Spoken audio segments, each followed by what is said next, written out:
See, when I ain't had no money, I still had sauce. If you don't got no sauce, then you're lost. But you can also get lost in the sauce. What's happening and what you mean, beautiful people? Your boy DJ Sturgis, man. We back with another episode, Sauce TV. And the homies is in the house. The homies. Yeah, homie in the building, the biggest, the head homie in charge. Yes, one and only big homie Kodaq. What's happening? Man, how you feeling, brother? I'm feeling good, man. I'm feeling blessed. I'm feeling inspired. You know, it's a great year. It's 2025. Yeah. Got a lot of amazing things happening. You know, God is still in the building. You dig? Yeah, man. This is my dog right here. This is my brother. Long time. We got hired together. Yeah. Same day. Same day. I got fired before you did, but you know, he's still here. No, I got fired before. No. We're going to talk about that. All right, I kind of got fired a little bit. Let's talk about it. Let's talk about it. Man. So, man, this is my dog, Big Homie Kodaq, man. He done did a lot in the content space, in the radio space. Yeah. We've been in radio, 11 years now? 11 years. Man, it's 2013. Yeah, 2013. Hired in August 2013. Yeah. 11 years and some change, man. Yeah. We was in this very same studio. This studio did not look like this years ago when we got hired. There's a window right there. Yeah, huge window. Yeah, we had old equipment. Yeah. And we was out here getting it out the mud, man. We had a lot of late night conversations in here. Late night conversations. About what we wanted to do, where we wanted to be. For the most part, we did it. Yeah. God is great, man. Yeah, God is the greatest. Yeah, man. You did. Yeah, man. And man, my homie, he went on and just created a lot of dope things, man. He has one of the biggest podcasts out of the city of Atlanta. A lot of y'all was not podcasting before Kodaq. Let's get this understood. Okay, I was trying to do the podcast shit, you know, early in our career. We both were, you know what I'm saying? Yeah. And, you know, we was just trying to figure it out. And, you know, when you at your lowest, that's when, you know, the best shit get created, Yeah, man. You know what I'm saying? You gotta go through the fire to make a diamond. You did. So yeah, I had to win. You got to figure out a way to win. And shout out to my big homies, DJ Scream, Big Bank, Baby J, because that's what kind of, I knew I wanted to do it, but that put the fire inside me like, all right, your people doing it, it's time to get off your ass. Because I was thinking like, yeah, I'm going to do it. I'm going to wait, I'm going to record a few, and then I'm going to put it out. I was trying to do all the schematic shit. Yeah. Like, man, just sit down in the studio, talk to your people. Yeah, and he did that, man. He used to be at First Class Sounds. First Class Sounds. Yeah. I don't even know if that studio open anymore. What? I don't know. I ain't been over there in a long ass time. Yeah, man. Hey, like, I ain't been over there since you been over there. Yeah. Shout out to First Class. Yeah. My dog Dre. It was a lot of popping albums that was recorded over there. Yeah, a lot of popping artists used to be on Moneybag used to record over there. Lil Baby, Black Youngster.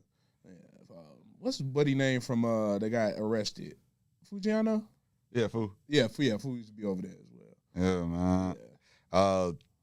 So you created that podcast, Big Homie's House.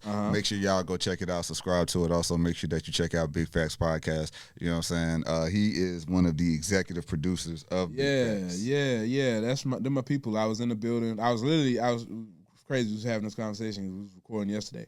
And I was telling people, like, man, I was really in the building day one, like really day zero, because I was in the studio when they first started talking about recording Big Facts. It was an interview DJ Screen had with Big Bank. Hannah Kang was in the building as well. This was before I met Baby J. It was up at the old studio, the iHeart Studio on Peachtree. And they brought the idea up, and, you know, it was supposed to be called something else at first. Because I think this was around the same time Bank was recording his Apple Music stuff with Future. Yeah, I remember that. And it was supposed to be, what was it supposed to be called? No Cap Radio. Okay. Yeah, it was supposed to be No Cap Radio. And then the No Cap Podcast, and it was supposed to have No Cap Radio show. But then it became the Big Fast Podcast, and then you know, we took off. Like that really it was the catalyst for me quitting my job too. Like when I was teaching. Yeah. So so you was really a teacher. Yeah, I was a teacher. Bro, it was crazy as man. Like me and Kodaq and, you know, our homie CJ Sam, we talk on the regular. Yeah. I really did not know that you was teaching. No, I was teaching. So like, okay, so let me start back 2013. So 2013, I was working here at V103.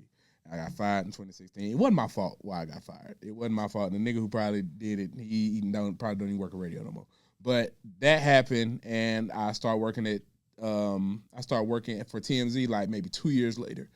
But I was able to link up with Scream and help him with his podcast, and his radio show, and then his podcast. But I'm still doing my own thing. Mm-hmm. So I'm working at TMZ. That's cool for a few months. And then I got a call from Harvey and I got fired from TMZ. But you know, it wasn't like you're doing a bad job. It was kind of like, you know, like if you hate a job and you kind of stop going to work. Yeah. And you stop doing work for real. And you're not going to really quit. Yeah. But you're going to make them fire you. Yeah. Yeah. So I did that for TMZ. My bad, guys. But I needed something to do. My mom's a teacher. My aunt's a teacher. They was able to give me a job at Peyton Forest Elementary School. And that's on the west side of Atlanta.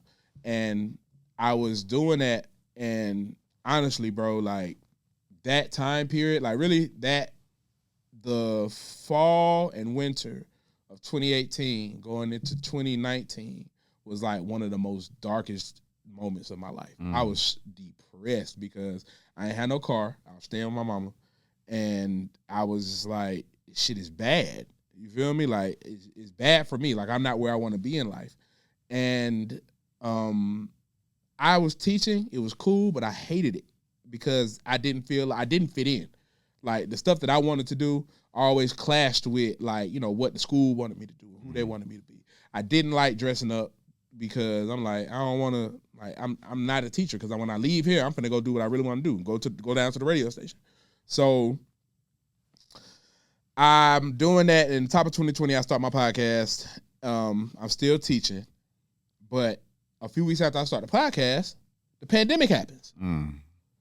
So we get sent home. Yeah. So I don't got to go to the school anymore. So I'm working on my podcast 24/7. I'm pumping out episodes, and I'm still getting paid from teaching because they send us home. So I don't got no overhead because I'm staying with my mama. Doing episodes, editing my own shit, putting my own shit out. And we start generating so much conversation, like we are able to go viral a few times. And this is before we had big name guests on there. Mm-hmm. So I had a different co-host at the time. It takes off throughout the rest of the pandemic. So at the top of 2021, my shit is so big, it's kind of like, and then Big Facts Podcast was about to go to radio. So I was originally supposed to be, this is another important part of the story. I was originally supposed to be like a producer for their radio show.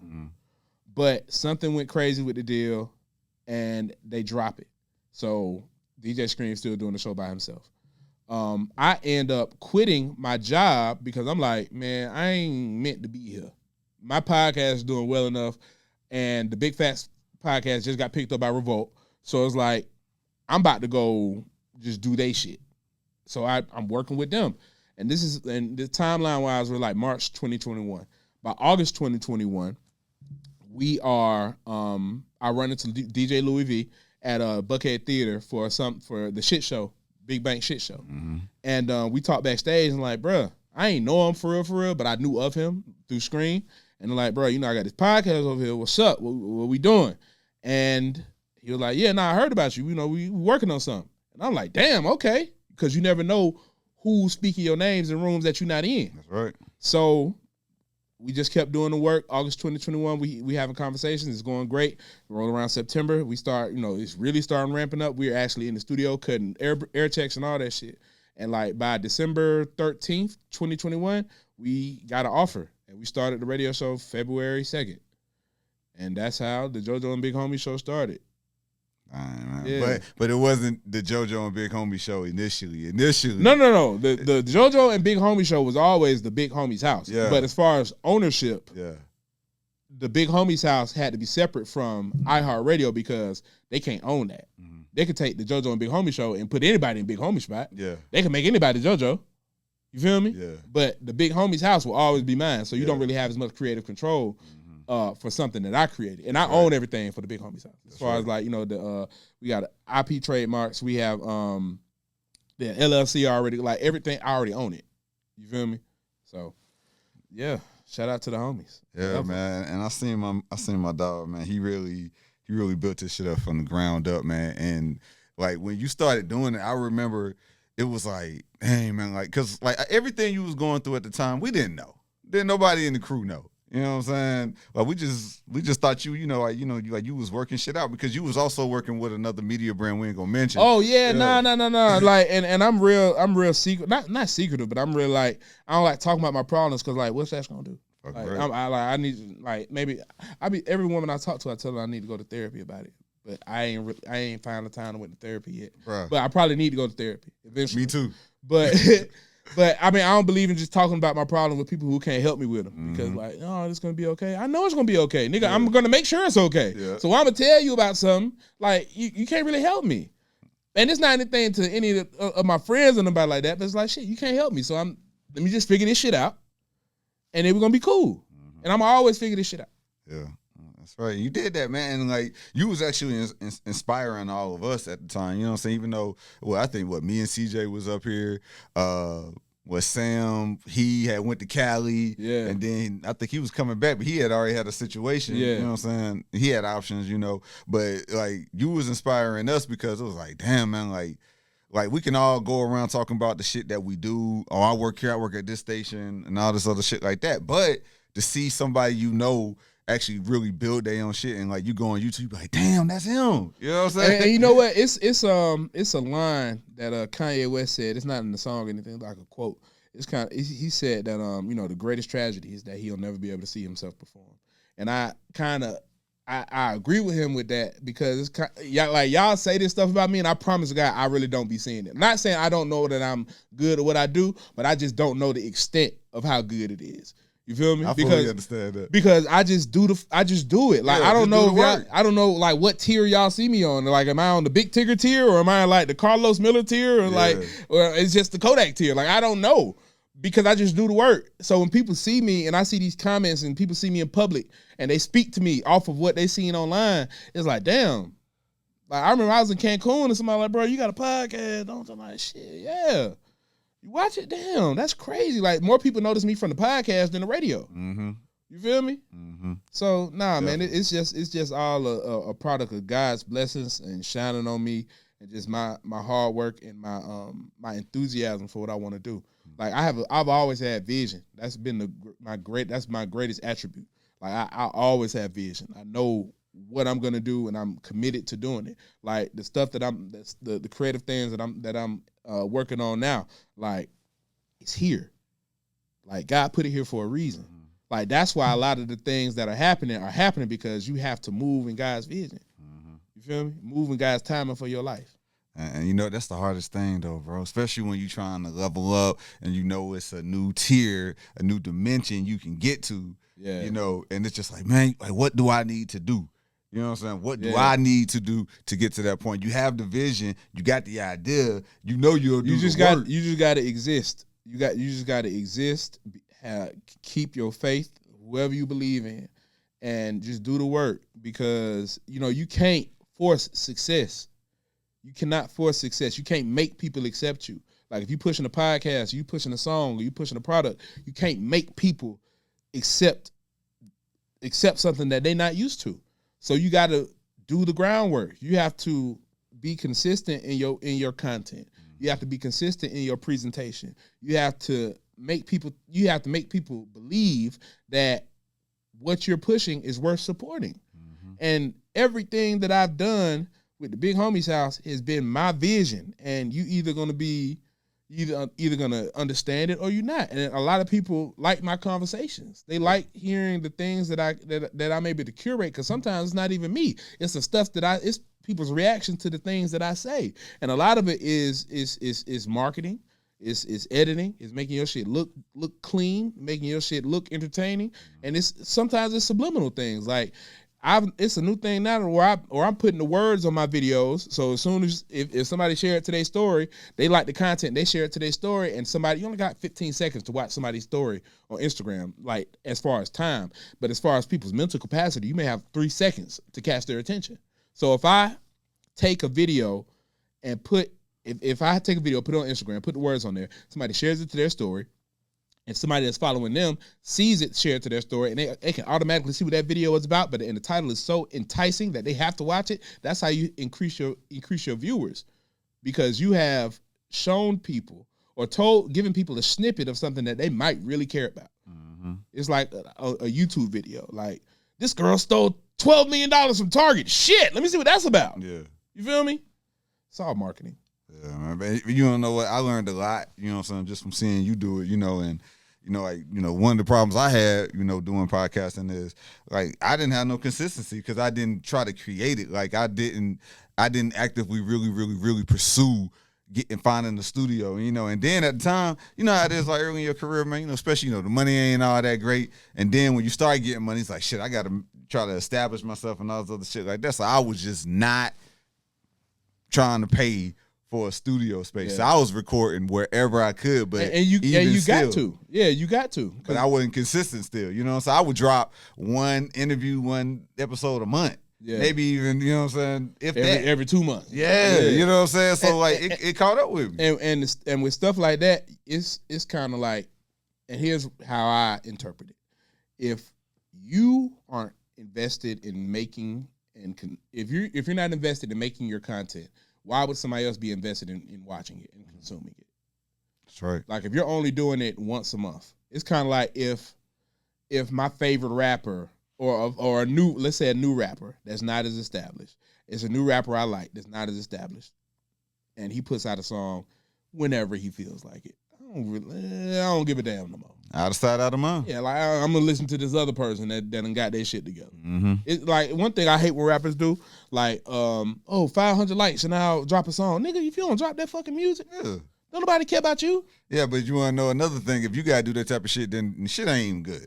Yeah, like it should be a demand for your music. Yeah, exactly. And then it's just like, like it's artists that's established, they'll drop an album and then they dropping the deluxe the next week. Yeah. Like what the fuck? Like you can't that let me know your album's some mid. You can't get like independent artists and upcoming artists, y'all can't get out hustled by people who are more established than you. Bro.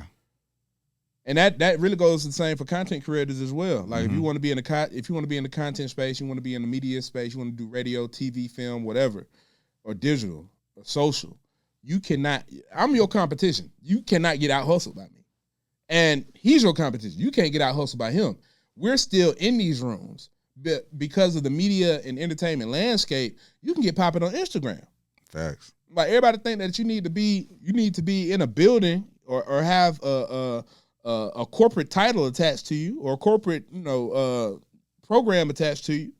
You don't need to make yourself a star. But even if you have that, that's not gonna make you a star. You could be on Breakfast Club every day and still be known as a nobody. I mean, people gonna recognize you, what I'm saying, from the interviews and shit like that. But that don't give you no real solid foundation, because even if you are in these rooms, if you are with these big platforms, you're on the big platform stations, whatever, at the end of the day, if you don't have something set up for yourself, it don't mean nothing. If you're not a star, you just a bystander.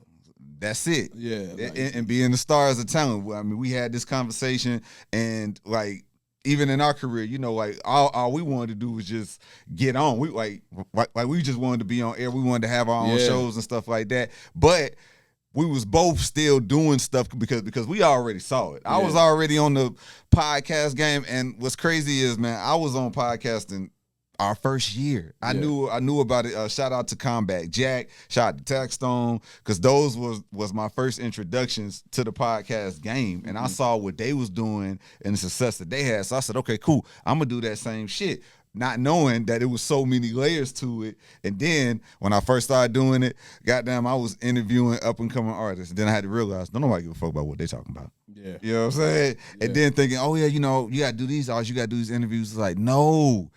If you want to make it, make yourself the star. Yeah. You know what I'm saying? And you did that because you went on there.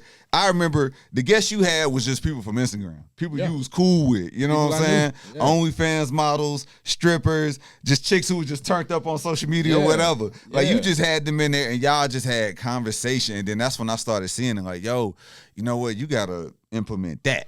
Didn't nobody know what, like, it's probably consistent to this day. Didn't nobody ever know we was going to talk about until we talked about it. Exactly. It wasn't never no script. It wasn't never no goddamn talking points. I'm just now starting to implement that shit, but that's because I'm going in more of a TV production route for my show.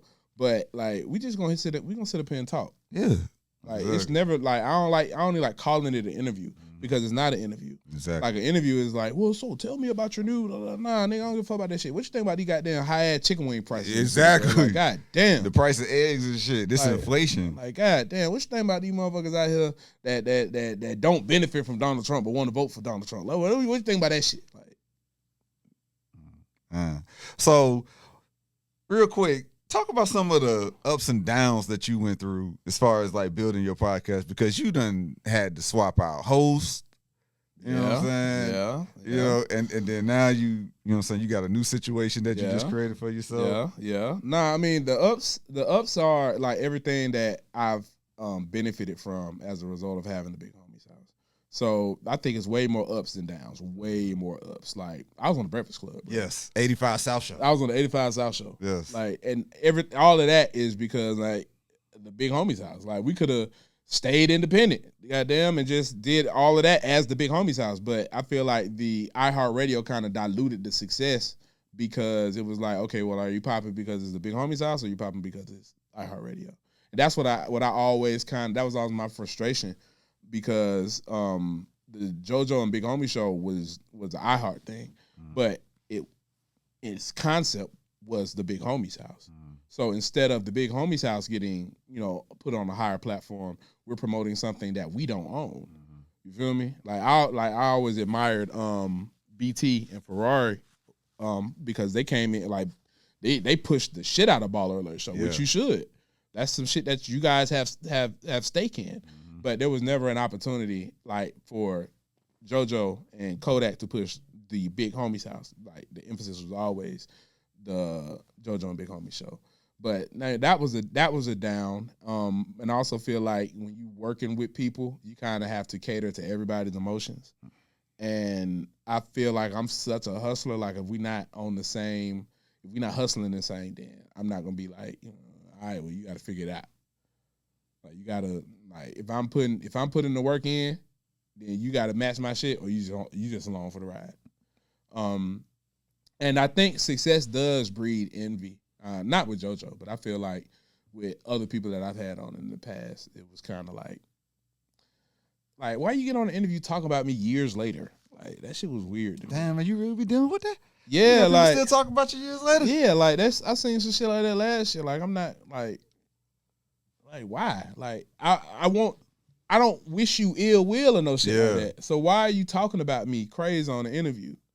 You did like I ain't really like that shit when I seen it, and I'm not even in the place where like I'm about to press nobody about no shit like that. But God gonna do what he gonna do regardless. Not even in my favor, but shit just gonna happen. And I've been blessed enough as a result of everything, all the work that I put in on the Big Homies house and building my personal brand, that I've been able to bless a whole bunch of other people. So like even now, like the team that I'm building, shout out to my dog Coogee, the Don Coogee on Instagram, and Dope Concepts Media, TDN. I'm working with them now. That's my production team for the Big Homies house, and a lot of the other projects that we're working on as well. Like I'm moving. I'm like we was talking earlier about like with what just happened and like what the next move in. I'll tell you that, man. I thought I was about to retire out of radio, but I feel like it's an expansion like into other things, because I feel like right now in the headspace that I'm in, I'm not a radio personality anymore. I'm a storyteller. I'm a creative. Like I can do radio, I can do TV, I can do film. Like, I have a beautiful mind when it comes to creation, and that's the mental space that I'm at right now. So when I said I was thinking about like just leaving radio behind, it was kind of like because I have all this other shit that I want to do, but I want to maximize my platforms because I'm great at radio. Like we took a show that was like 19th and took it to number 1. On a new station. What you mean? What you mean? On the newest station in the city of Atlanta, like the JoJo and Big Homie show is fucking legendary. Like as much as I wish the branding and marketing for that program would have been different, like the JoJo and Big Homie show, legendary. Yeah. There's never been a show. One, they got picked up like independent podcast. Independent. Like it's not like we were signed to anybody. Never have been. Like we were adjacent to Black Effect. We were not with Black Effect. Oh, I thought you was with Black Effect. No, we're not with Black Effect. Charlamagne, I'm open to it. I tell you that all the time. I'm open to it. But no, we were always independent. It got picked up by iHeart to be a radio show, and then to take that radio show from damn near the bottom to #1 in our time slot is legendary. But those are the things that I manifested. I wrote that on my wall when I was staying, like, right before I moved out my mama's house. I had a big ass sticky note on my wall, and I wrote down my thoughts and ideas will be heard on multiple platforms weekly, and I will have the #1 night show in Atlanta. And I did it. Like, I do everything I want to do. Like, God is really my biggest motor, because some of the things that I've done is kind of like, damn, how did he do that? God did.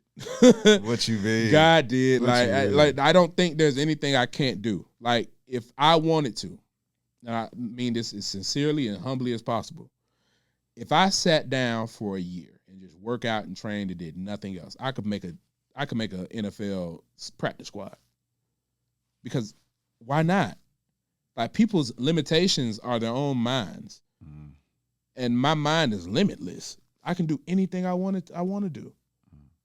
Seriously, like, you can do whatever you want to do, but I can't. People put their own limitations on their own capabilities, so I can't preach that and push that into somebody else who doesn't see the vision.